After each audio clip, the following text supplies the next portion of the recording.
I'm good. You want a shop tour? We can afterwards. All right. I don't actually know which way the sun's going. How long have you had the FL5?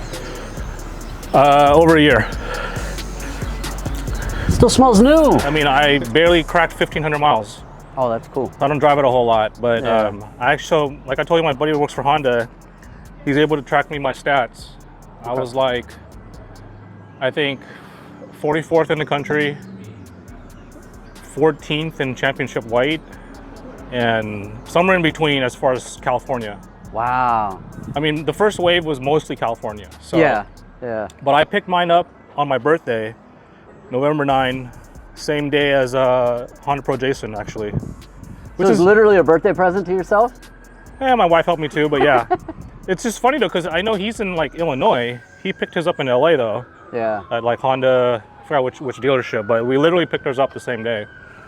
Wow. Which is funny. And then I don't know if you follow like John Cruz. He had one, right? Yeah. He sold it. We had sequential badge numbers. Really? He picked us up like a week or two before I did though. Yeah. But he was one of the first also, but man, I thought he was gonna keep it. Do you know what the total number was for I don't. the first run? I mean, because you're really low, right? You were like 800 or something on yours? Like, that's low. It is, and that's part of the first wave, but the funny thing is there's no correlation with the VIN number. So my VIN is in the 300s.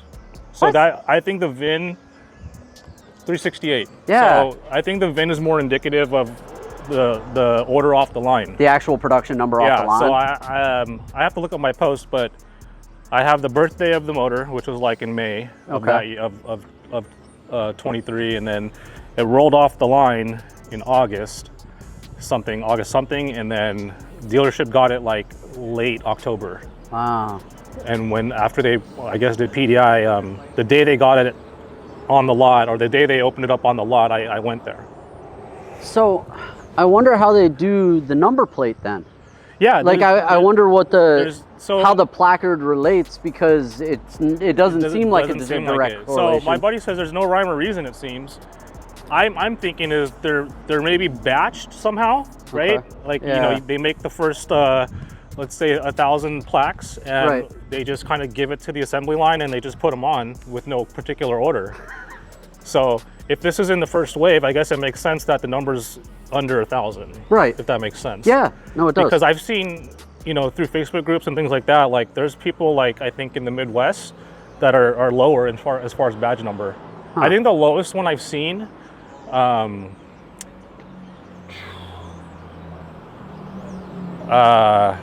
was definitely double digits. Okay. And not in California. Okay. So that's weird. So sub 100. So like only a 2-digit, not a 3-digit?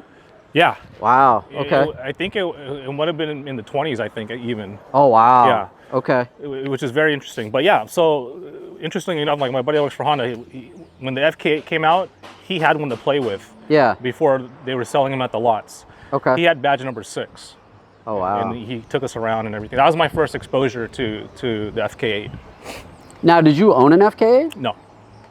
What made you skip and go from the F? I wasn't. Not take the FK8 over the FL5. I mean, I had mixed feelings about the FK8. I think it was cool. I think I grew on me, but initially when they first came out, like, you know, faux carbon fiber, fake grills, stuff like that. Yeah. Like, that's interesting. You know, I don't know if I want this. And at the time, I had an Evo. Okay. Yeah. So I mean, I'm Honda from the start, but in between, I had Evos back to back. The first one totaled, the second one I had, and then I eventually sold. Got the E60 M5, had that because I was like, you know, my college dream car. Yeah. And then it is though. it's a fun car. Yeah. I mean, it was. You know, 11 miles per gallon though. I mean, it wasn't like I was dealing it, but it was like. You know. But they're a nice big comfortable car, and they have a big engine and they sound good, and like everything about it, like it is. Yeah. You know what I mean? It's a German car. Like that's the best way to describe them. You know what I mean? Yeah. And that was my first like Euro, I guess. Oh, was it? Mm-hmm. Now, okay, so I guess there's a debate, we'll say, in between like the FK and the FL. Now, did you like the styling of the FK8? I mean, I guess I didn't dislike it. Okay. It had to grow on me. Like it literally had to grow on me. I think like I looked at it when it first came out, and like I guess I kind of crossed it over to like everybody that like complained about like the new G80 BMW, and they're like, oh, the grill's horrible. Sure, sure. Like the FK, I was like, all right. So they went super angular on it, super hard lines, super, and I'm like, I don't know that I like it. Yeah. I like the idea of it. I like the power. I like the performance. Right. You know, that kind of. It seems capable. And I was like, okay, cool. I like all of that. And I was like, but I don't know if I like the lines on it. And it took me a year, almost 2 years to like come back to it and be like, okay, you know what? I like it more now. I like it. I think what got me liking it more is when the aftermarket started coming out with stuff. Then it's like, okay, once you do this, do that, it's like, okay, it looks a lot better. Yeah. You know, throw wheels, because I think one of, besides, like I said, the faux carbon and the fake grills and all that, people didn't like 20-inch wheels. So you see like everyone putting in 18s and stuff Nobody like that. liked the 20s. They were too heavy. Yeah. They were like, okay, so the 20s for a production car, like they fill the wheel wells. Right. So you're like, oh, hey, that's cool. Production car, production ride height, that kind of thing, right? You're like, cool. It fills the wheel well. It looks good. Right. But for performance, they're like, okay, so your wheel and tire combination, I don't know what the actual, but you figure you're what, like 60 some odd pounds on that combination. Yeah. You know, when you know that like, okay, you throw some TEs on it or whatever else, you're down to a, you know, an 18-pound wheel, maybe 20-pound wheel at most. And then you throw a tire on it, most of those weigh around 20 pounds. Yeah. So you can drop anywhere from 10 to 20 pounds per corner of unsprung weight. That makes a huge difference. Huge difference. So yeah, that was one of the things that went away right away. Yeah, and you can see Honda adjusted going to 19s, and it's funny because these are 265s, FK8s were 245s, and I think the wheel wells on these on the FL5 is, I think, it's bigger than the FK8 also. But people seem to be putting 18s on here also, and it seems like some people are able to fit like 275, even 285s with no problem. That's a lot of tire. A lot of tire, that's a lot of good tire. But I guess to do that on an FK8, I'm not for sure, but like you need some fender work on it. Yeah. To actually get it to fit. Whereas if you don't have to do it here, it makes it kind of cool to have your options, you know, to go wider if you wanted to. Well, I think more people are even open to sticking with 19s because they wanted to fill up, you know, maybe change the profile on the tire, right? Yep. Go wider, but not with the. Yeah, you do the like the. These are 30 series. The +0 type of thing, and you end up a little wider, so you end up with a little bit more of a meaty looking tire. Yeah. Like this. Sure. Like, oh, beautiful. Yeah. Like that's. I wish we could still keep 15s on newer cars and 16s on newer cars, but you know they don't look right. You know what I mean? Yeah. But like that was the 90s, early 2000s cars, 15s, 16s, like that was it. Mm-hmm. A 17 is like putting a 20. Yeah. You know what I mean? And that's what filled the wheel wells. But even back then, it's funny you mentioned that, like 17s, people were putting 17s on Civics and Integras, and like that was kind of the fad, kind of the thing to do back then. And then eventually it started like, okay, bring it back down a little bit. Yeah. Well, everybody went, oh, here is the biggest I can fit. Yeah. Here is the most I can, like, you know, fill in my wheel well area. So, hey, I'm going to put a 17 or an 18, you know, and the 18 was like, wow, you fit an 18 under there. Yeah. You know, and you had to roll the fenders, you had to pull it, you know, you had to do all of that. So, yeah, it's kind of funny the way that went. I was pleasantly surprised, because I'm a performance guy, that, you know, like with the FKs and everything else, that they went back and was like, no, smaller wheel, not bigger wheel, performance. Yeah. So, you know, the FK8 does perform really well. So like when I went to go buy my S2000, those were literally the two cars I was comparing. I was comparing an FK8 and an S2000. And I was like, which one do I want? Do I want to be back in a front wheel drive, or do I want a rear wheel drive? Which one does better on the track? And I'm looking at numbers and everything else, and I'm like, wow, they're really like pretty even. Yeah. You know, and then, you know, you have the advantage of the turbo and everything else. Right. And I was like, all right, well, which way do I want to go? And, you know, I'm old school, so I went with the older one. I mean, that's funny too. Like front wheel drive versus rear wheel drive or anything like that, or even all wheel drive. Like for some, I think people anticipated, oh, Honda's coming, with another type R that's going to come stateside. What's the platform going to be, right? And once people realize, oh, front wheel drive, even without seeing the car, seeing the stuff I mentioned, like that to some people was already a turn off. I wouldn't say that was a turn off to me, like being front wheel drive specific. Yeah. But it definitely sits well with the lineage of the car. It does. Right? So like, okay, if you're gonna, as a manufacturer, if you're going to keep the name, right? Okay, this would not have been a Civic, okay, all-wheel drive. Right. You can't. Right. Like you can't. Like as much fun as this car would be, if this was all-wheel drive, I would hate it because it still had the badging of. Right. Oh, this is a Civic Type R. Well, you can't have a Civic Type R that's all-wheel drive. Drop the name, make something else. Okay. Just give it. Don't give it a Prelude name. Don't give it an Integra name. Okay. Another letter type. Give it something. Okay. But now we have beautiful classic, and we have, I'm walking around in circles, beautiful new. Now. Well, thank you. I appreciate the compliment. Yeah, beautiful. I agree. Okay, so how long have you had the EG? This particular EG I've had since 2016. That's when I bought this one. I had an EG in high school. That was my second car. Had that from like junior year up till like second, third year of college. And then, I was one of those that I guess you could say grew out of it. Sure. A little bit, seeing that there's other options in the market now. Yeah. It's not, this, if you didn't have a Honda, you didn't have a Honda. Or if you didn't have a Honda, maybe you had like something else, like an import. That's not an import, a domestic, right? Yeah. Because there wasn't really much back then in terms of performance cars until you saw like the 350Z and the WRX and things like that. Yep. As far as, I guess, let me take it back. In that relative price range, of course, you had the NSX, you had the RX-7, Toyota Supra, but for a kid like me, but those were all a pure cars. Yeah, no, definitely. Yeah. So you went the route of like the Evos, and you went and played with those, the all-wheel drive turbo, that kind of. Yeah, that was after I sold my first EG. I had a beater car. I mean, people's beaters could be just something that's not modified. My beater was a free car that was, I don't know, it was like an 89 Corolla, 4-door, faded paint all over, and it was enough to get me to the rest of my classes to graduate. To and from. Yeah, pick up my girlfriend at the time, who's now my wife. Oh, nice. Log our dog around, pick up, Yeah. Just us three. Yeah. It had AC. Okay. So I drove that for a year, and then I eventually got an Evo 9 MR. Okay. Wow. Okay. That's a jump. That was my mom's graduation gift to me for graduating college. Wow, that's cool. Yeah, and that was the first car I had like brand new, like off the lot. Yeah. Next and only one was this one. Wow. Okay. Every other car I've had in between has been used. Even my second Evo that was used. Now, did you like?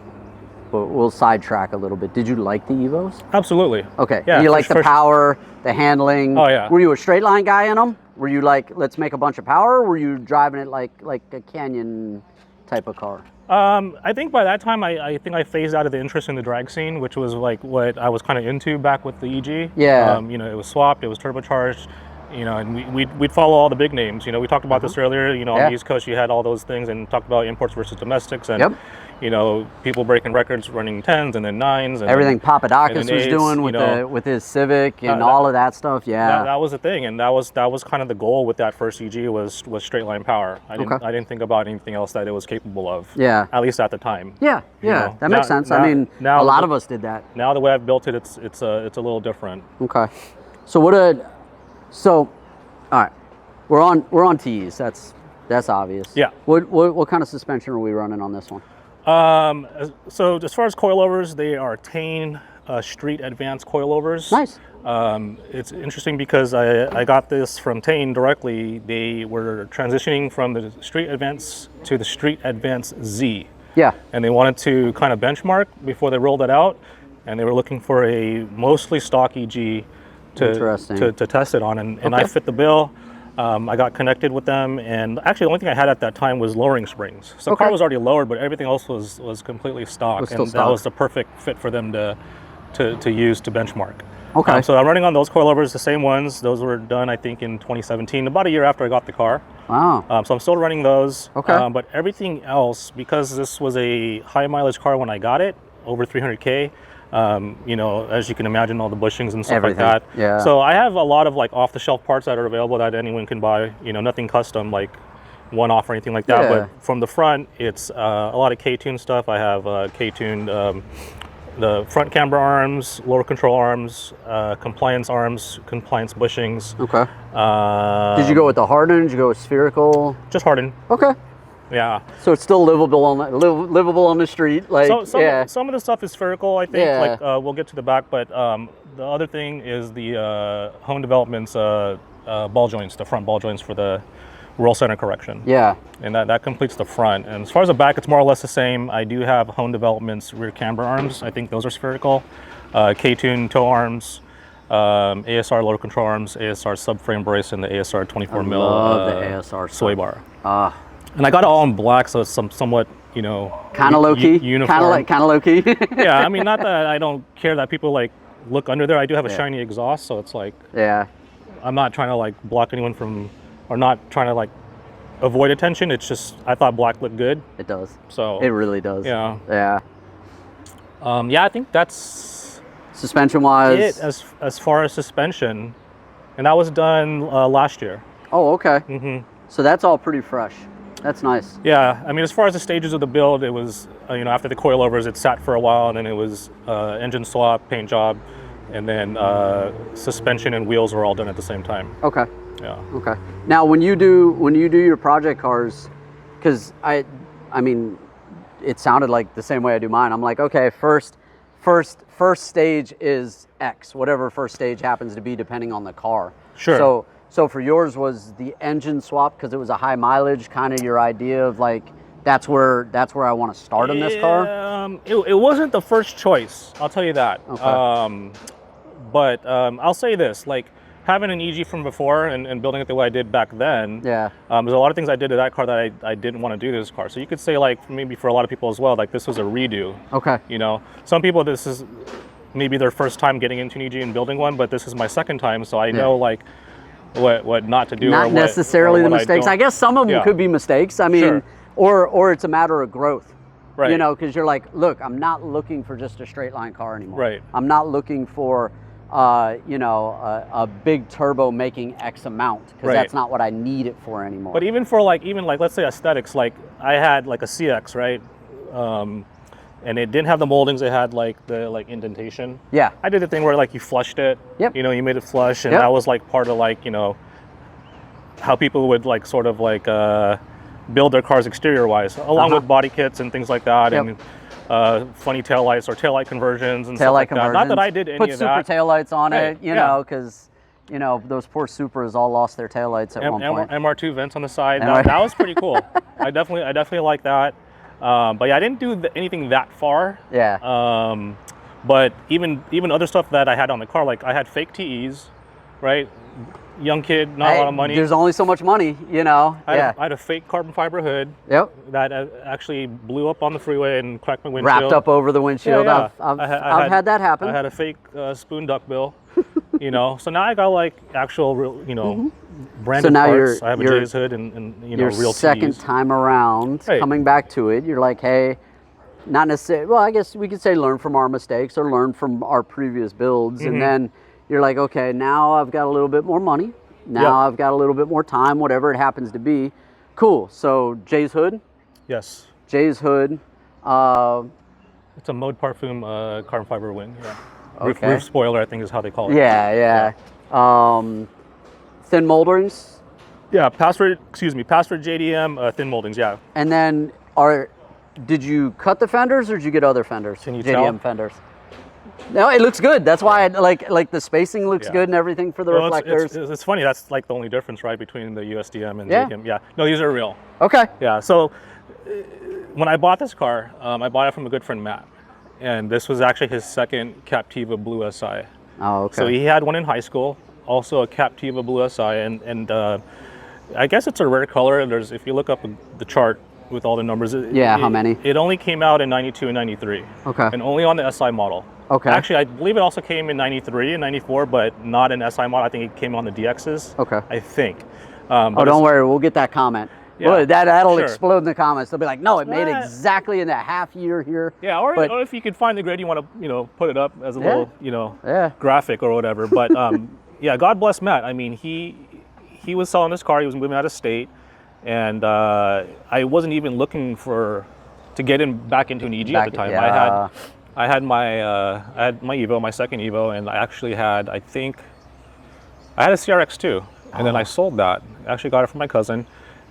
Another story with that, I mean, I had a motor that I used to have on my first EG. Really? Yeah, so it kind of came full circle, and I ended up selling it. So I only had one car, and then, I wasn't looking, and then someone told me, another homie told me, like, hey, Matt's selling his EG. And I was like, show me the link on Craigslist. I checked it out, and I was like, right away, I'm texting him, like, hey, you're selling your EG? He's like, yeah, I'm moving out of state, this and that. So I'm asking him all the details, and he literally had like a ton of parts for it, like ready to go. Oh, wow. So it was all included with the sale of the car. Okay, so a good package. That's a good package. A good package. And that's great. If I were to buy this car, I'm not going to part with those items. I'm going to basically, if I'm going to buy this car, I'm going to finish his project, and I'm going to obviously add my touch to it. Yeah. But yeah, it came with like the fenders. It came with those thin side moldings that he had. Came with brand new side skirts, brand new mud flaps.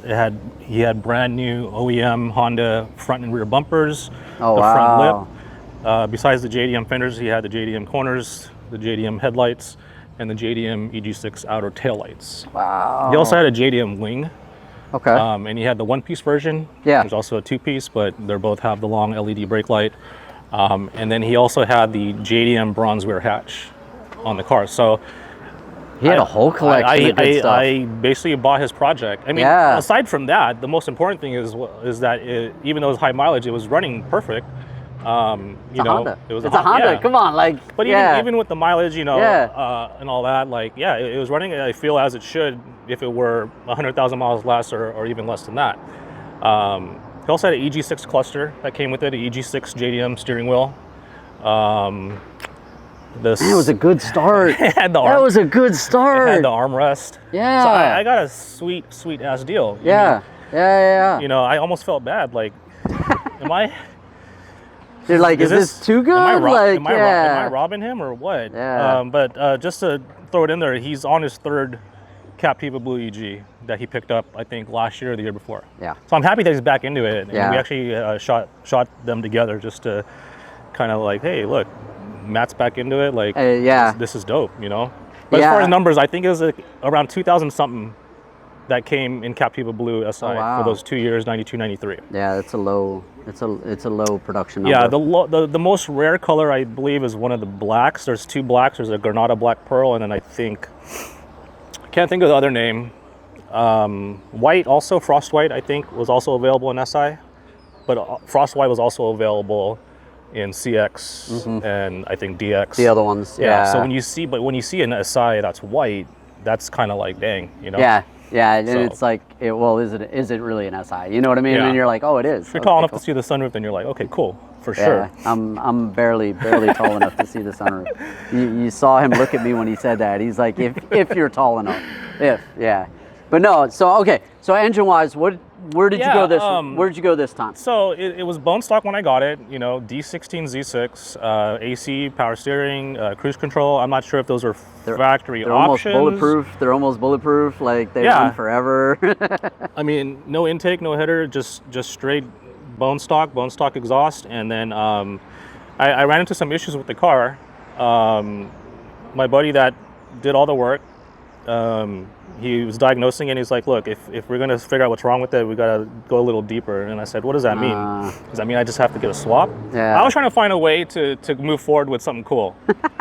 Not that I have any hate towards the Z6. I mean, I probably would think it'd be cool to build one. Yeah.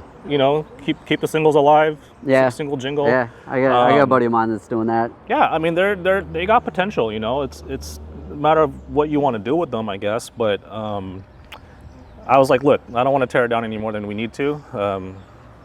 Let's plan something out. Let's pull it out. Yeah, so he was kind of down with it, and I was just thinking about what I want to do, right? Okay. First time around, did the swap, GSR, JDM GSR, got it from a front clip from warehouse, and then eventually, because I wanted to go fast in a straight line, I turbocharged it, but because I was a broke college kid, I was piecing together different parts to make my own turbo kit. And it was hard. Back then it was different because the aftermarket wasn't the same for, you know, like it is now. Yeah. Now you just buy a package and you're like, cool, I want X amount, and they're like, cool, here's your package. They had kits back then. I mean, I just didn't have the funds to get it all at once. You know, so I would get pieces by pieces, and I got like the turbo manifold, the turbo separately, then I got a blow-off valve, then I got a wastegate and things like that. I didn't go full on the build. Like, I didn't do anything with the internals. I didn't even get it like properly tuned. I'm just running off the what they call it, the FMU. Okay. It was basically like you kind of sandwich it between your fuel line, and then like it's vacuum connected, so when it reads boost, it kind of changes the ratio of how the fuel's pumped in. Wow. And then you have to pair that with a high pressure fuel pump. Yeah. Not a high volume fuel pump, but a high pressure fuel pump. But I only ran like 6.5 pounds, just with the stock. Not that stock, but the wastegate spring that was the lowest version. Yeah. So I that's what it came with. I didn't jump the boost or anything. But anyway, I'm like, I'm not going to do that again. You know, if I'm going to do a swap, and I guess part of the reason why maybe I got out of the scene back at that time, like early 2000s, was I didn't like being targeted. You know, I think back then cops were looking at these a lot. These were definitely like kind of like under a magnifying glass. They were. You know, well, it was a street racing thing. Yeah. It was. Yeah. I mean, everybody was street racing. Yeah, it was. So was I. Yeah. Fast and Furious. It was. You know, like that's what really spurred it. It's generationally. Nobody really wants to hear this, but generationally, that's what's coming around. As much as I 100% don't agree with the street takeovers or anything like that, that's kind of what we're seeing again. Yeah. Like it is. I mean, we went through a whole Fast and Furious phase, you know, and everybody's out there street racing and everything else. And they were street racing before that. They've been street racing since then. Takeovers is like a whole different thing, though. It's like people go there just to get hurt or something on purpose. I don't know. They just want to get hit by, you know, a Mustang or something. I don't know what it is, or some, you know, sorry for the Mustang guys, you know, or you. Statistics don't lie. That's what you see. You know, when you see the videos, it's like that, or I don't know. I don't want to. I know we get started on that. We get started on other communities or whatever, but no, but you again, don't see these kind of cars there. Doing donuts you don't, and stuff like that. And it's different because whether or not it's the newer generation getting into them, or even, you know, the older Honda heads that, you know, previously had one, had to get rid of it, moved on to a family car. Yeah. Now it's like, okay, cool, I can get back in it. Yeah. You know, and then what you get to see now is you get to see these beautiful clean builds, because we all have a little bit more time and money, and we get to, you know, well, this is what I wanted to do the first time around, and I couldn't. Right. You know, so what do you have under the hood this time? So it's a 1995 B18C1 from an Acura Integra GSR. Ah, beautiful. Yeah. So what led me to it was, I didn't want to do what I did back then. I don't want to turbocharge. I don't want to even go with a crazy build where it's going to attract too much attention or whatever. I knew about the bar process, and what that means is, you know, you get certified by the Bureau of Automotive Repair. Thank you, California. Yeah. And, you know, people have mixed feelings over that. It's like, okay, that's cool you do that. People say, you know, it could raise the value of your car because, you know, of what it does and what it means. And because technically you can sell it legally. It gives you that peace of mind. And everything in California. California, you guys, if you don't know, it's a pain in the ass. It is.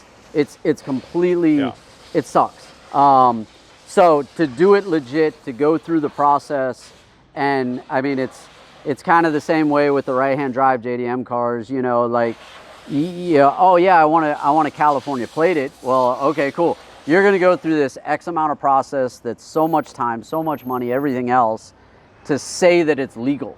Yeah. And the bar process is not, I guess if you really know the system, it's not horrible, but like, it's not that easy. And then anymore, they don't really want to grant it. You know, they want you in a brand new car that's stock, that, you know, that's all they want to see, or they want you in an EV now, you know, whatever that happens to be. Yeah. So I mean, I knew about the process, so I really just kind of like dug into it and saw what that's like, and and what needs to be done. And it seemed, on paper, it seemed simple enough, but yeah, there's more to it. Yeah. Of course, but what ended up happening was we determined the best route to go was to get a donor car.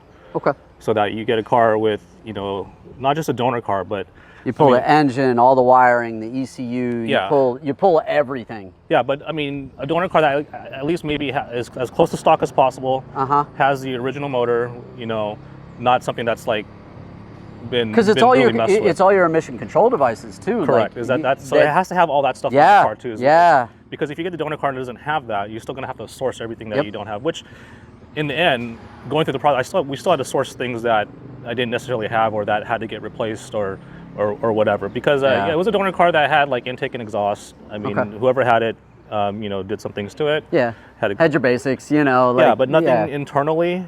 So that was kind of cool, and the mileage was about 216K. Okay. Which is less than the age of, or the usage of this particular car, but I got a really sweet deal on that. Okay. Offer up, found a car. No, really? Yeah. Long story short, it came out to like 1900 for the whole car. Oh man. So you can't find that for that anymore. It was like. It was like, actually, I got it down to 15, and then I had to pay back fees because it was like, I think like 5-6 months behind. Okay.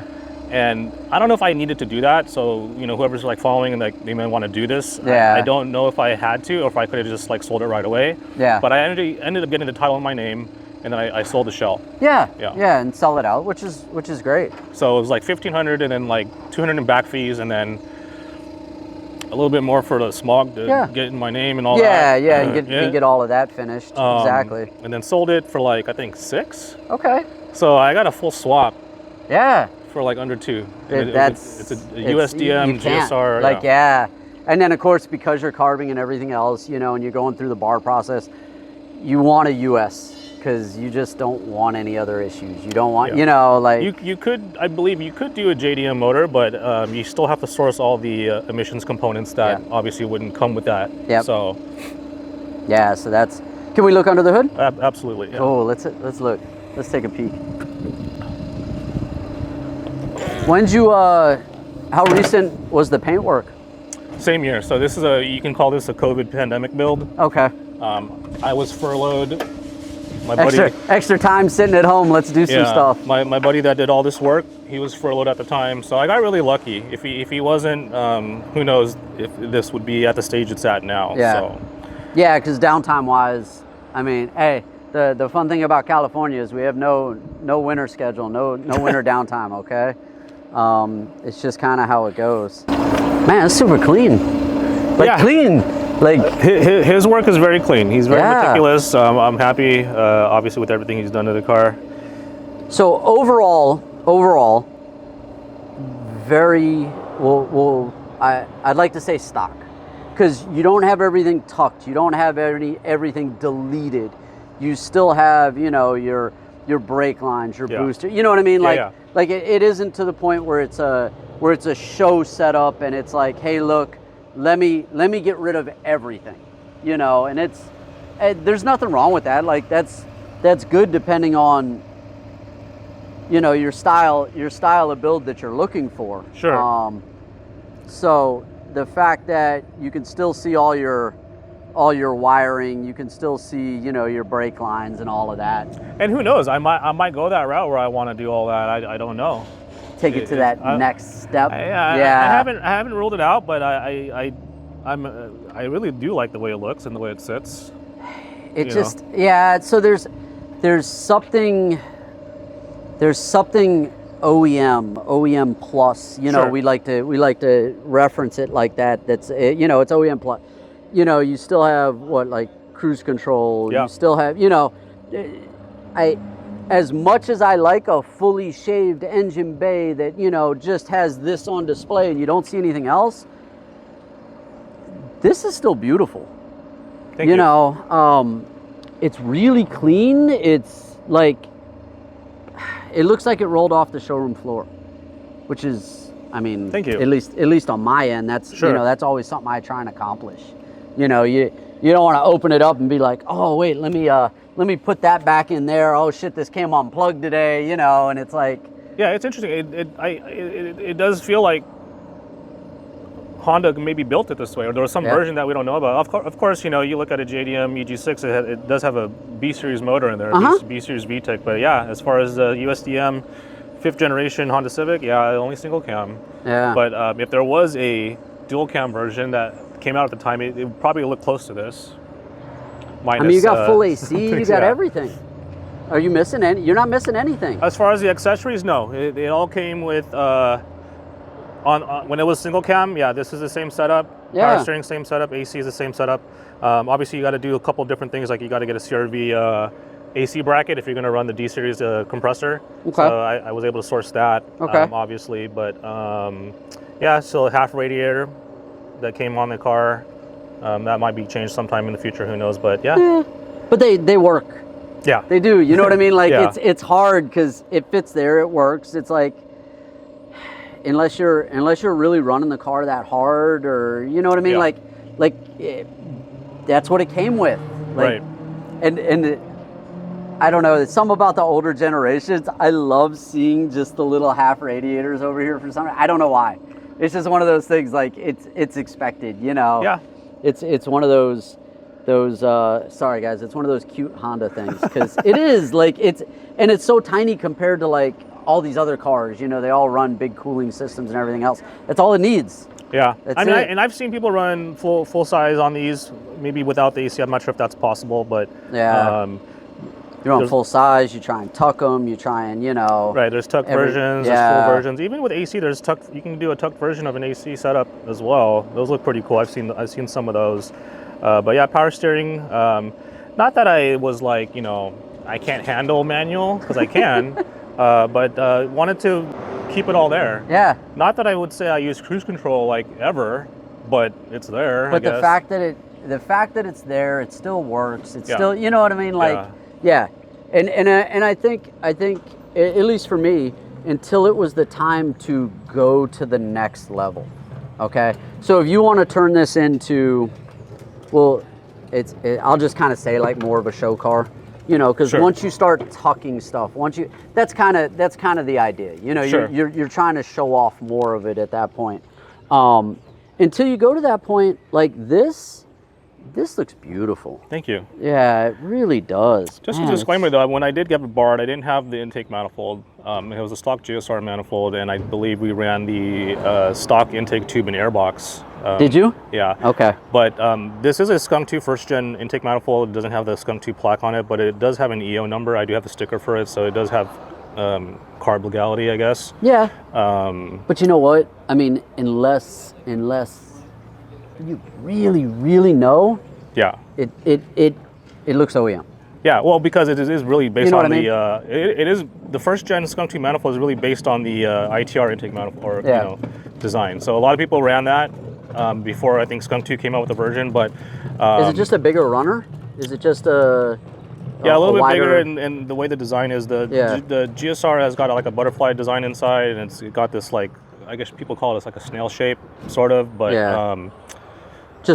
it just flows more efficient. Yeah. But the ITR intake manifold you can only run that on a B16 head or a Type R head. Okay. But the GSR head, it's different. So this Skunk 2 manifold is specific for a GSR. Ah, okay, okay, gotcha. But as far as what I added, I mean, the CT Engineering Icebox, which is based off really the Comtech Icebox from back in the day, it does have its own carb EO. And that has carb too. Yep. So I didn't have a problem adding that after the fact. Yeah. You know what I mean? I mean, it could have had it when it went, but it probably could have. We know like anything that's not extra, that they're not going to look at, that they're not going to question. You want to get through as easy as possible. You don't want to give them an inch; they might take a foot. You know. And I did take 3 attempts, you know, to finally get it passed, which is really weird, but I get it. You just got the right person in the end, and they're like, cool. Well, actually, no. It was the same tech each run. Yeah. So, the first run, I think what happened was the car was too low. I mean, he looked at mostly everything, but it was too low to get on the rollers. Oh, interesting. Which I kind of figured maybe possible. I just said, let's just try it, you know, see what happens. But yeah, it was too low. I think what happened on the second one was the car was raised, but like a few days before my appointment, I had ran over a black plastic bag, and it went underneath the car, and then some of it burned onto the cat. So we're like, you know, shoot, if it's like that bad, the tech's not going to be able to see like the numbers on it to make sure it's correct. On. So, you know, it's so bad. Raised the car up, scraped off as much as we could, and then it was like, all right, let's take it in and see what happens, right? Took it in. He was able to put on the rollers, checked everything. I mean, it was the usual long inspection. You know, he could barely, and he's like, you know, I see the black plastic that was burned on there, but the problem is it's the wrong cat. And I'm like, what do you mean it's the wrong cat?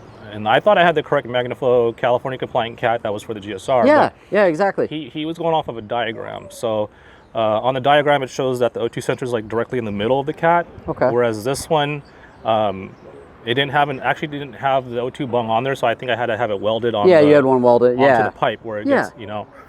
So he's like, you need to get this one. Otherwise, you're good. What? I was like, so you're telling me I got to spend another like $300+ on another cat, and this cat's like freaking brand new. Okay, like if that's what it takes, you know, I'm not going to argue with you. Like I'm really, you know, I'm at your mercy. You know what I mean? You are 100%. So, third attempt, that's the only thing that was changed. It was a brand new cat with a second brand new cat. And it was the one they wanted, basically. The absolute correct one. But each time I had the same tech, and the funniest part I would say from the experience is that you don't pay until you pass. And what you pay is a heck of a lot less than what you pay at a smog shop. It's like $850 or $825. Yeah. So that covers the cost of the sticker, maybe the ink to print it. Like nothing. I don't even know if it covers the tech's time. It doesn't even cover his time. Yes, they're generating the income somewhere else, but yeah, it was like $850 or $825. So but it's not like anyone can go there and say, I want to get a smog done. It has to be for a specific purpose. You know, you do have to call bar. You have to get it. You know, explain to them what you want. I believe it was called an engine change replacement or something like that. And then from there, you get a call from a tech, and the tech's actually was from somewhere else, a different college campus, and they're just trying to vet you, like, you know, what's the engine, what ECU are you running? So they know what's up. But if you tell them like you're running a GSR, but you're running a P28, then you know P28 was the stock ECU for the single cam, which you can, you know, chip it or get Honda to run a B series motor, almost anything or whatever. But yeah, if you say that, then that's going to be like, wait a minute, you're trying to bar, like, that may not work. So they may not actually get you to the point where you could set up the actual in-person appointment. Oh, hell. So yeah, I did that, and he was like, good to go. You're going to call back the number. They're going to know that you've already talked to me, and then you can set up your appointment. They'll probably give you a couple options for where you want to do it, depending on where you live. And that was it. But yeah, 3 attempts, and got my sticker. And I was hoping I would get the option of where he would put the sticker. I wanted it in the door jamb. But it was like, hey, you passed. I put your sticker right there.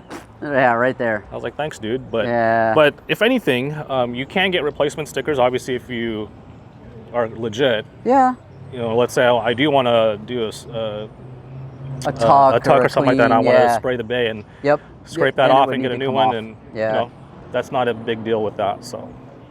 But all that matters is that it says that right there. That's B18C1. State of California. And who knows? I mean, I don't know what this is going to look like in the future, if this is still going to be a process. You know, but it's funny how I explain it. It's like, I went to the ref, and there's 2 ways to go to the ref. You can go either voluntary or involuntary. You know what I mean? So the cop just sends you there, and that's a whole nother thing for California. They don't even. It's interesting because I came from the East Coast, and that was always the horror story you heard, you know, about California. Oh man, they just ref you. They just ref you, and it's like, yeah, it does happen. Like I have yet for it to happen to me, you know, but like I've got plenty of people that literally they just open the hood, or sometimes they don't even open the hood and they just ref you. Like and some of the cops are educated. They're very well educated. Some of them, you know. Hey, look, oh, you got a front mount intercooler. Oh, cool. Why? You know, and it's like, you know, like, well, did the car come turbo? Not turbo. Okay, cool. You know, all right. Well, look, you know, you got, you know, older Honda, whatever it happens to be. Hey, you got a front mount. They don't even have to pop the hood. They don't even have to do their courtesy inspection or whatever they call it now. and they literally just say, here's your ref. Yeah. I'll let that person take care of it and handle it. That's the involuntary way to go see the ref. Yeah, and then it's a headache. Yeah, I mean, thankfully I've never had to deal with that in any previous cars. I mean, I certainly could have, you know, with the Turbo GSR back then. And, you know, props to everyone that's got sick-ass setups that you know, can really put things down and can, you know, still roll through around here. I mean, there's a lot of ways to do it, right? I mean, it's no secret. There used to be secrets. Sure. There used to be, hey, we'll and we're not condoning cheating the system, but in California, literally, you can't have anything done to your car. Yeah. I mean, like you can lower your car to a point. You can. And I've got a lowering ticket before. Put some. And it's the measurement of the height of the headlights to the ground, right? The middle of the headlights, 22 inches, I believe. So like. Or I think what people said back then was like the height of their baton.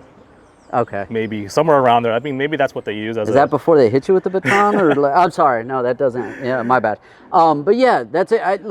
That's the way it is in California. California's getting to the point now where it's like, oh, you can do aesthetic stuff, and like, that's about it. Like, so it's a love-hate thing about California, and you guys can drop those comments all the way down on this. It's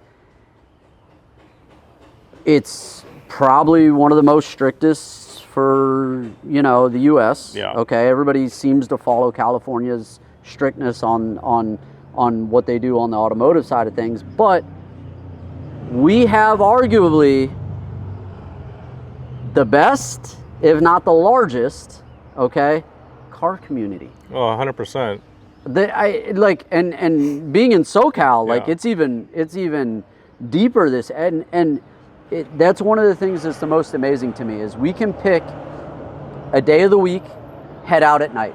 Yeah. We can pick any weekend, hit any one of a half dozen car events in the morning, pick something to do in the evening, go cruising, go do the canyons, but we're still the absolute, arguably, I don't know all the laws, but we're probably the strictest of any of the other states. I don't understand how those two go together. Like, it makes absolutely no sense. Just go out and vote. You know what I'm saying? Yeah, I mean, so without getting super political and everything else, you know, there's organizations like SEMA and everything else that definitely fight for us and support us and, you know, fight for the aftermarket community because it's one of those things like you can be a homeowner, a car owner, however you want to reference this, you know, you want to make it your own.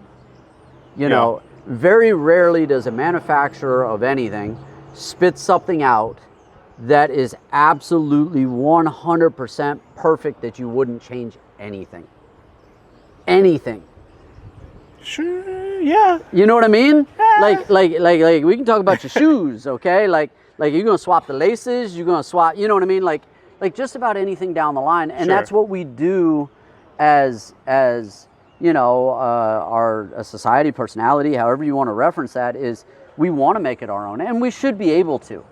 So the fact that, you know, we can repaint it, we can, you know, even just, you know, put a lip on the front, you know, it doesn't have to be major things. Yeah. You know, it doesn't have to be a full engine swap. It doesn't have to be, but you know, the simple fact that we can. Yeah, and is that the American way? I don't know. You know, like I think I'm just really, I guess I'm really grateful that there's this community, like you said, and there's people that still build these. I mean, if you were to ask me, like back then, like when I had my first one, if people would still be building these particular, you know, let's say you could say 4th, 5th, 6th gen Civics, and DC Integras 20 years from now, I mean, I don't know. You know, if you asked me that back then, right? Yeah. So I'm, you know, as I went through the Evo scene and kind of got back into the Honda scene, it was kind of cool to see, okay, people are still doing this, and there's still a lot of support, obviously, with people that make stuff. I mean, even just really, like, I guess I don't know if you call bespoke type of things, like there's someone now that is like doing 3D printing to do I think the brackets or the frame for like the center console. Yeah. Because Honda discontinued that part, and it's a highly sought after part, and people that have it, I mean, they sell for a lot of money. Well, it's like that. It's like air cons on like CRXs. You can't get one that's not cracked. Yeah. Like you can't like every single one you see, like it's cracked right there, and you know that's what you're gonna get. So, like manufacturers need to come back around to that. Nissan's doing great about that. They have their heritage program for the GTRs now. Okay. They're reproducing those parts. Yeah. Which is amazing. That is cool. It's amazing. Now, does this turn into what used to be, I guess we could say our parents, or that generation of muscle car era? Does this just continue as we move into the newer cars like the FL5s, or we move further into the EVs and that kind of stuff? Sure. You know what I mean? It might. I mean, like parent or whatnot, but now, like this car's 30 years old. Yeah. You know what I mean? So is this the new muscle car? Like, is that? I don't know if I'd call it that, but if it's just. Do you call it? I like that's the thing is I think it's maybe.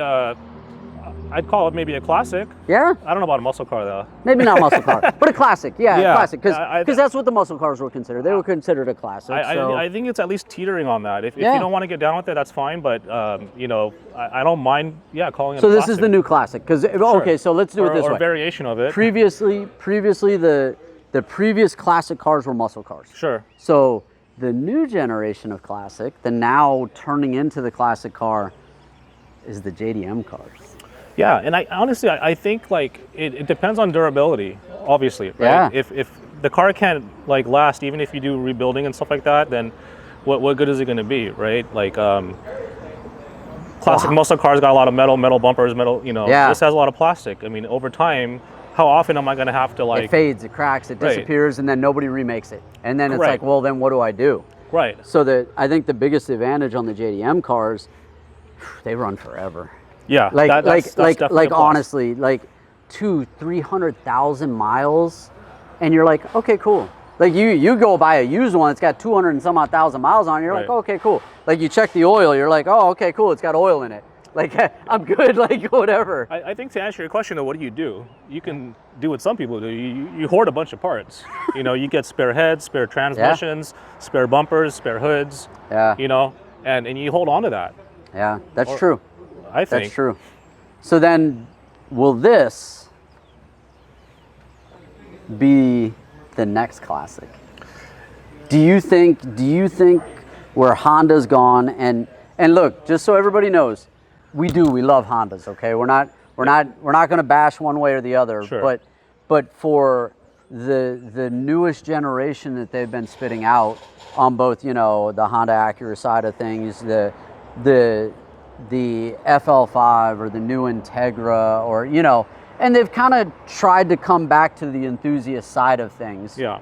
Thankfully, because for a while they disappeared, and they made their commuter cars, and that's what Honda wanted to do. Hey, great, they have their money, their marketing, everything else, but this is an enthusiast car. Yeah. This is a fun car. Sure. So does this then? Do you think this has enough to maintain the lineage of the older generation, and this turns into the new classic? Or future 20 years from now, future classic? I think so. I would say I would lean more towards yes with the question now than back then. Yeah. Not even the fact, no one even asked me that back then, but yeah, hypothetically, if someone asked me that back then, I'd be like, I don't know, dude. Yeah, 20 years ago with an EG, it's like, hey, is this gonna, you're like, man, I commute, I go back and forth, I have a little fun in it, but like, not that they were disposable because it sounds so bad, but like literally every time I moved, I owned 4 CRXs. Every time I moved, I literally sold it or gave it to a buddy of mine. Yeah. And just got another one. I think, to be honest, like what I would say is back then, right, as I've had this car for a few years, the 6th gen came out, and then you see the 7th gen, and you're like, whoa. Not to bash anyone that has a 7th gen, but you're like wondering, what's Honda doing here, right? Okay, Yeah. you have an EP3, that's an SI, right? And That's okay, nobody liked the EP3s, it's okay, we understand. respect if you do, but they had a Type R version elsewhere. I think did Japan have a EP? I know UK did. UK for sure. Yeah, I know UK did. I don't know if. Oh man, you guys dropped a comment. Did Japan do the EP3 or did they? Then they moved to the Euro R right after that or something. And you had an Accord Type R. I think that was Euro specific. But I guess my point is that Japan had an EK9 CTR, right? Yeah. And you're like, why can't we have that? Oh, right. no. So that's a 6th gen Civic, and you go to 7th gen. It's like, okay, we get SI. How come we didn't get like a Type R variation? Yeah. Right. So I don't know if for some people, I'm not saying I had it, but maybe there's like resentment of why does other parts of the world get the cool stuff and here we don't. I always did. I always did. I would go on like Honda JP and look at what they had in their list of cars, and I'm like, because I did the same thing for my Fit. I had a GE8 Fit, right? Oh, this is a 2nd gen Fit, and I would go shopping on Japan's, on Honda Japan's site, and I go, man, look, they have this for the interior, they have this, they have these taillights, they have this, and we still do. I mean, we're JDM guys, we still like, okay, cool. What's the JDM parts? I was talking with a buddy of mine, and he was talking about the newer generation of Civic, and he's like, well, what do you think? And I said, all right, so, and this is me, you guys can comment.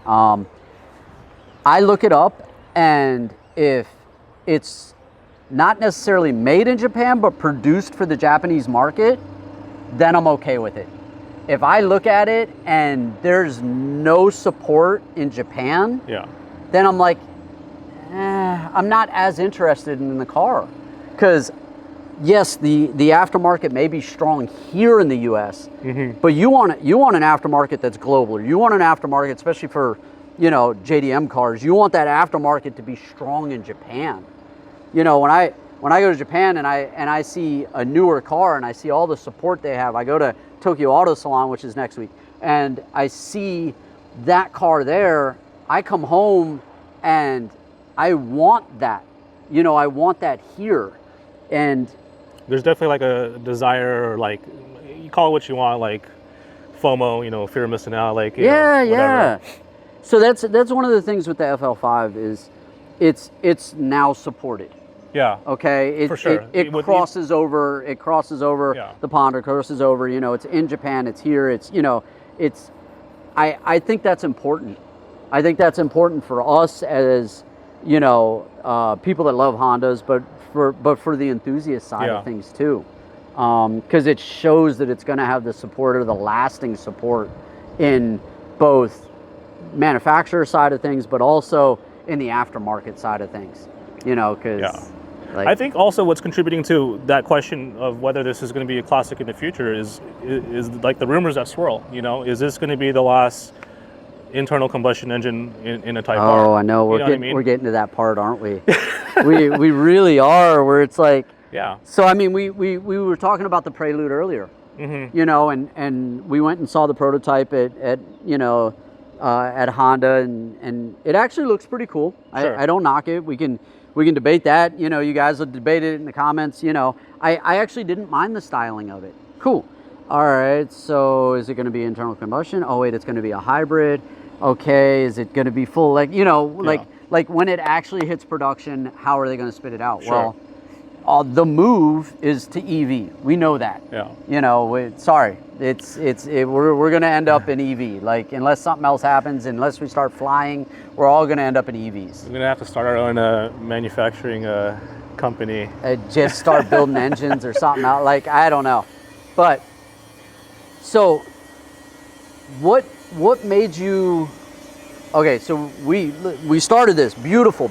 It's now a classic. Thank you. Yes. What made you move over to the current generation? Obviously, I liked it.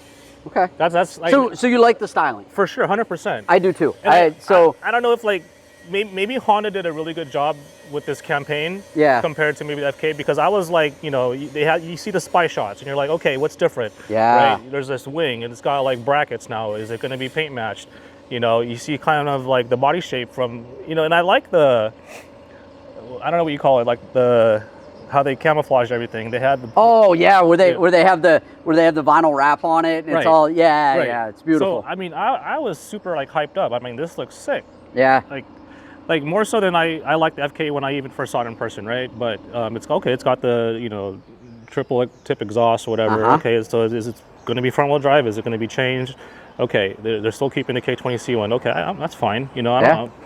I'm not looking for GTR horsepower or anything like that. The K is 100% capable. Yeah. And the K will continue to be capable. Okay. Sure. Yeah, we know that. So the car runs strong. Yes. They fixed the minor issues that they had in cooling and everything else with the FK. It's supposed to be better. Like there's more engine space and the way the better venting and everything correct, else. Yeah. But I believe like maybe there's still you still might have to modify or upgrade your radiator at some point, or depending on how you're going to drive it, of course. Yeah, right? Of course. But yeah, I think the marketing leading up to the launch or the release was really good. I mean, I don't know how many times I rewatched the launch video. Yeah. When they unveiled it. Yeah. I was like, dude. They were running at Nuremberg. They were like, oh, hey, look, we're running these times. Hey, look, right. We broke so-and-so's time. And it's like. Even when you they had the engineers talking about what went into the design and this and that. I mean, they're speaking Japanese, but even when you're reading it, you're like, oh, dang, this is. Yeah. I mean, I know I was all over Honda Japan's website. Like, I really was, and I was like, okay, I don't know what it is about. I don't know what it is about the styling, but in between this and the FK8, I really, really like this car. Like I said, the FK8 had to grow on me. This one, I don't know. I don't know if it's because it's a smoother line. The smoother line reminds me of the older generation cars. It's aggressive, but it's rounded. Yeah. And that, okay. The headlights aren't the same. Right. But if they look ginormous, compared. The whole car looks ginormous. Okay? Oh yeah, two-door hatchback, two-door hatchback, four-door hatchback. But that's all new cars. When you sit any of the new cars, to the older 90s, 2000 generations cars, they all look like huge minivans. But I think there's more styling cues on the FL than there was the FK to really kind of blend over from the older generation. Sure. I mean, I think people are saying they're paying a little homage to the EK9 with the red carpet and things like that, and yeah, even kind of the design cues, I guess. But I do like how they did a little bit more to differentiate from the other trims. Yes. This door is completely exclusive. The rear door is completely exclusive to this trim, whereas I think the FK it was the same door but with the panel added or something like that. Yeah, there's definitely from the SI to the Type R. You know what I mean? Yeah. It's not the same car. Sure. Okay, and what happens with the previous generations is we'd all end up in the SI but wish we had the Type R. Yeah. But the Type R is what it is. It's a limited production run. That's one of the things that bothered me about the FK8. Okay, I've preached about it and said it a billion times, and I'm sorry, but the FK8 didn't feel exclusive. It felt like you could get one anywhere you wanted to get one at any time you wanted one. Sure. The FL5 doesn't feel that way. Yes, if you can get one, but it doesn't feel like, oh, hey, I see 10,000 of them. You know what I mean? Yeah. This feels more like the older ITRs, okay? The older, 98 or whatever, 96. That came out and you were like, oh, they're only going to make 1,600 of them this year. They're only going to make 1,800. Oh, okay, it's super exclusive. Yeah. That they finally got back to that with the FL5. That's at least the way I feel about it. Sure, yeah, sure. I feel a little bit of that too. Yeah. And I was already into Hondas back then when those were on the the ITRs were on the showroom floor. I mean, I remember walking in and seeing them yeah, this is an Integra, but dang, it's and you have already a little bit of familiarity with in Japan. They had them earlier. Yeah. They had 96 models, and then you had the NSX Type R before that.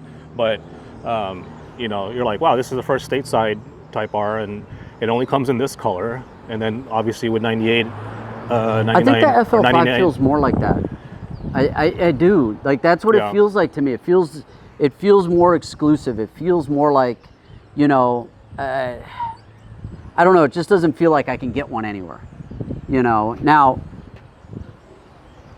I mean, you may not know, or you may not want to talk about it, but is this a collector's car for you? Like, is it a lifer? Yeah, or is this... Probably. Yeah? Yeah, if I had to answer it right now, yeah, you asked me down the road, it could change, obviously, but I... Well, life changes, so that's fair. Yeah, but like, your kind of thought is, you know, you're a Honda guy. Yeah. You know, we're enthusiasts, okay? But, you know, we all have our core, what we really want to stay in, and I am too. You guys know I need to get back to another Honda, okay? I know, we'll talk about that later, okay? But, so that's the thing is, now when you kind of get them, yeah, life changes, but like, you didn't get this as like, oh, hey, I'm going to flip it next week. Oh, hell no, no. Right? No, you know what I all. mean? You're like, look, I know I want one. I want to try and get in a low production one, not just because, you know what I mean? Not just because I want to flip it, but because, you know, it's I got a Type R. I don't think I'm a flipper even in general. I mean, even when I used to buy like sneakers and stuff like that, I buy them to wear them. Yeah, I had some stocked away that I don't wear, of course, but same thing. I bought it because I'm gonna keep it. I'm not gonna sell it to someone. Yeah. You know. It's a true enthusiast. Yeah. It is. Like, but, and you know. If you want to like paint a scenario though, let's say I won the lottery next week. I don't think I'd sell either one. Let's put it that way. But what would you buy? Of course, I'd buy a bunch of other stuff. Why not? Hey, what's your first car? Oh, I'll mess with you. All right, you win big lottery, okay? You win big lottery. Yeah. We'll just say we'll say you don't have to worry about spending the money. Like, would you? I mean, aside from, you know, doing the obvious things like, you know, taking care of my family, my friends, my mom, my dad, you know, what car would I get? What car? Yeah. Like what first car? Yeah. Maybe something for my wife. Okay. For sure. Okay. Then when you want to take care of you, something for my wife. Hey, did you hear that? He said, "I will take care of my wife first." 100%. We all heard that. I'll make that big. No, but for your own car. Well, even before I do that, I'd get her a second car, so she could have two. You know, like a toy car and something else, another toy car that I could probably play with too. Yeah. But man, that's a tough question. Because I've had somebody ask me that, and like, big money wise, they thought my immediate answer would be an exotic. They thought my immediate answer. Now, not saying that I wouldn't own one if I kind of had that unlimited money, okay? Yeah. I would. But it wouldn't be my first car. It'd be somewhere down the road. Yeah, like to say the fact that I could own, hang out, and everything else, and have something like a Koenigsegg or something, just to say I have one. Yeah, I would love it. But for what I would purchase first, I probably would come back into the classics. I would. Yeah. I would come back into a classic. I would come into something that's super rare. I mean, we saw like I'd almost go shopping like at JCCS, okay? Like, you know, we saw an NSXR there, and we saw like a Millennium Jade Green R34. Okay. Otherwise, I more than likely am not going to have 200, 300, 500, 600K just to drop on something, but that would probably be more of what I would look at first for myself. It's a tough question. It is. Because the thing is, like, as with anything, I'd put a lot of thought into it. Yeah. You just asked me like 2 minutes ago. But, dang, you know, I think it'd be something a little bit different. I don't know, something like that only seats 2 people, maybe. If I'm trying to narrow down a little bit. Well, there's so much out there. Something where I can't take the kids. Like, you got to stay home today or whatever. Just me and the wife or just me by myself or whatever. Sports car oriented? Yeah, I think so. Yeah. You know? So, I mean, and there's so much out there because you have older, yes, they're still exotics. You have older Lamborghinis, you have older Ferraris, you have those classics that are like that, more Pebble Beach type cars. Yeah. And if you have unlimited money, Right. you know what I mean? You've got newer Porsches. Like, yeah, I mean, it could be a GT3 RS or something like that. It could they're be, so much fun to drive. I don't know, like, it could be a lot of things along those lines, I think. I don't know. Would you end at like one Jay Leno warehouse, or would you like have 2 or 3 warehouses full of cars? Would you only have like 6 cars? And you're like, now that I can pick what I really want, here's my small set. I don't think I could stop before I had a full warehouse.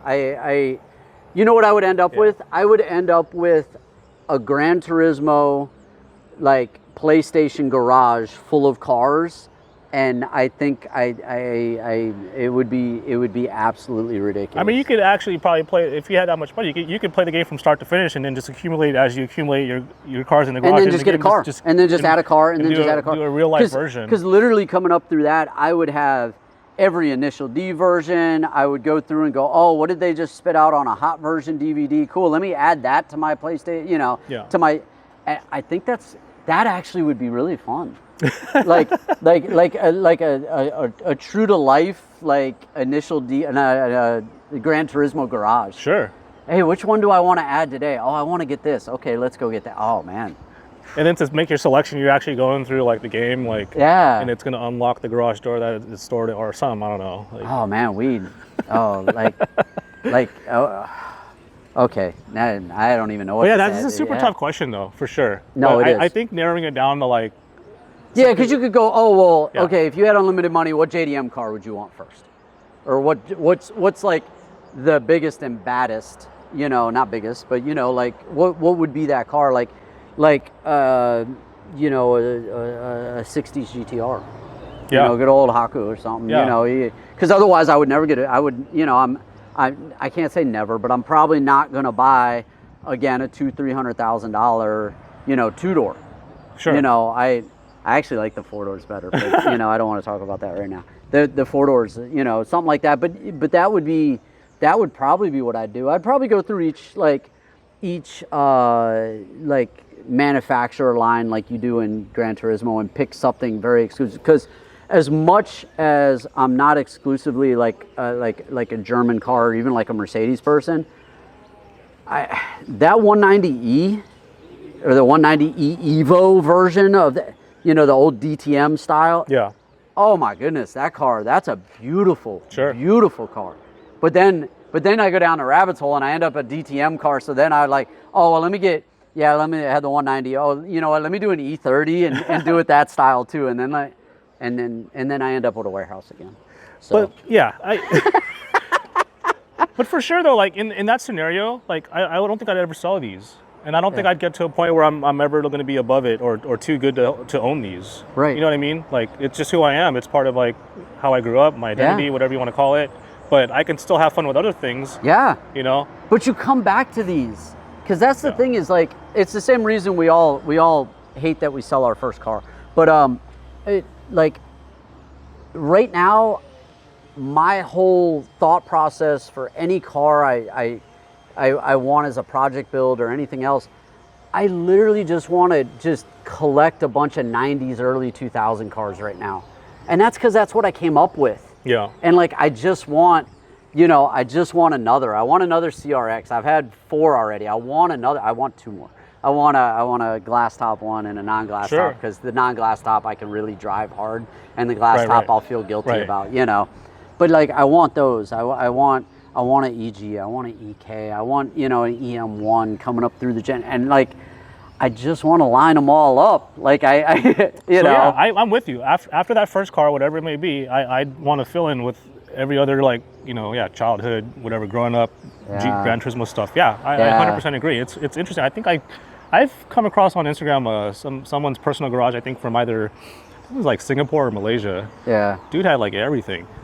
You know what I mean? Like he had like a NSX Type S. He had the Supra, was it RZ type? I don't know. Obviously, different variations of R34s, like V-Spec, and then you get your V-Spec, your V-Spec 2, your different colors, your Bayside, your Millennium J Green. You have all of them. One of everything, and then like plus maybe doubles or triples of them, and then a couple other like JDM cars. It's It's pretty sick. Yeah, I'd want to get to that point too. Yeah. 100%. Definitely, I could probably be along with you and call it JDM centric, you know. Yeah. But I do have appreciation for, you know, American and European cars as well. I do, Yeah. I do, and I would have the muscle cars. I'd have here and there, I'd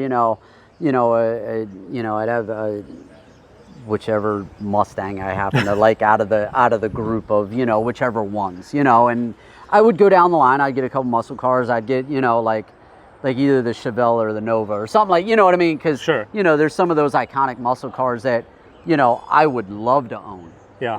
But garage space, freaking driveway space, everything else, like, as much as I'd like to have one in my driveway right now, it's going to sit most of the time. And I'm Sure. a driver. I like to drive them. You go out every day and just grab whatever keek is in the bowl, and Yep. that's the dream. So anyways, we got super sidetracked on if we win the lottery, we are going to own 1,000 different cars, and Talking fantasy we and all have that. no idea. Yeah, we already moved over to fantasy. So you've had it a little bit. Little over the a year. FL5. You've had it Yeah. a little over a year. One of the things I wanted to talk about in between the two cars here is we have brand new generation, brand new technology, Yeah. brand new everything, and you have, we're going to call it classic. We're Sure. going to call it a classic JDM over here. A real mean question to ask you is, which one do you like driving better? Probably the FL5, because it's, the AC is much colder. I mean, I have AC, but this is like, I love AC. Yeah. I sleep with it most of the time, even in the Yeah. winter sometimes. But yeah, the AC obviously works better. It's got, like you said, the new tech. It's got all new tech. I mean, I could It's get that smoother. here, It's smoother. Yeah. It's more. It doesn't drive for you because it's still a driver's car. It's still an enthusiast car. Sure. But that's the thing. But the love comes back here, like it does Yeah. for me. Like it, and any other day of the week when I wouldn't have to take the fam out, or I don't want a gentle ride. Like I'm gonna drive that. Yeah. But it's hard. It's hard to. I mean, this has everything in it that you want. This has your CarPlay. It has, it has everything.